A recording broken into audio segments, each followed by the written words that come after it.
Oh, Tom, What you've got fun. to tell them about the DNA activity. Yeah, This is I was this is just one of going to my jump in favorite and say that. favorite things in the book. So go ahead, share about the DNA Yeah, activity. so one of the ways, we talk about is this whole notion of discovering every kid's DNA. Not the DNA I used to teach as a high school science teacher, but the DNA we define as their dreams, their needs, and their abilities, right? Every kid has dreams. They all come in with things that our job's not to be the dream crushers, right?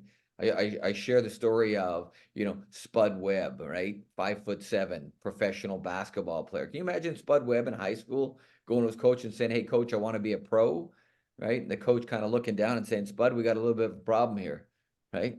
No, our job's not. So every kid has dreams. We've got to help them to live their dreams.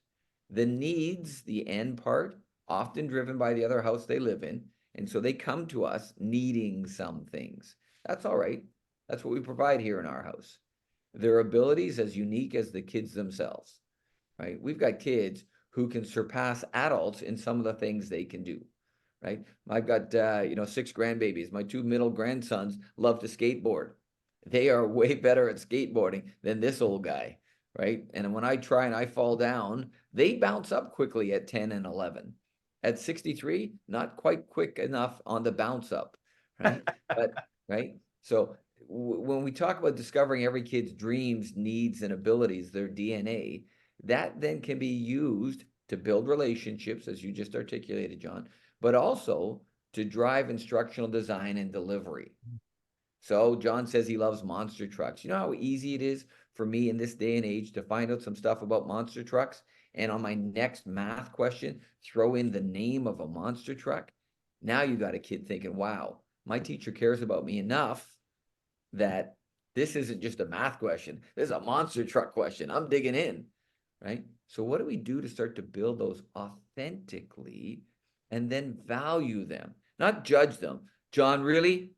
Tell you what, why don't you get your work done and then we'll talk about those silly monster trucks of yours.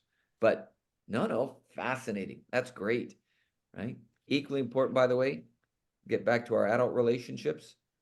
What do we know about each other's DNA? Because I Mm. think sometimes we view colleagues through the role they play.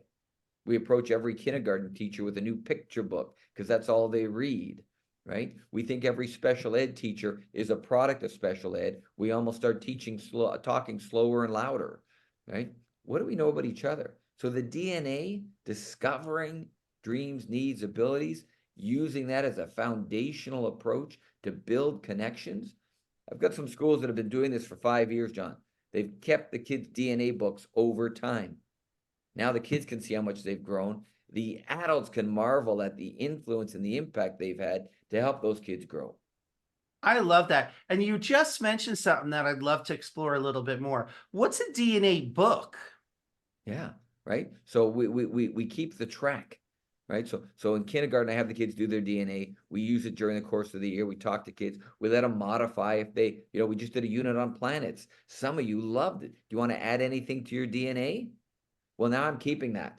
So I got kindergarten. Now I've got grade 1. Now I've got grade 2. Now, when the kid is transitioning from elementary school to middle school, they're going to take their DNA with them, their DNA book. The receiving school can see, wow, John in kindergarten wanted to be an astronaut. And in grade 3, he doubled down and said, yeah, now that we've done all this, I really want to be, right? And now we're starting to see in math class that he's perfect.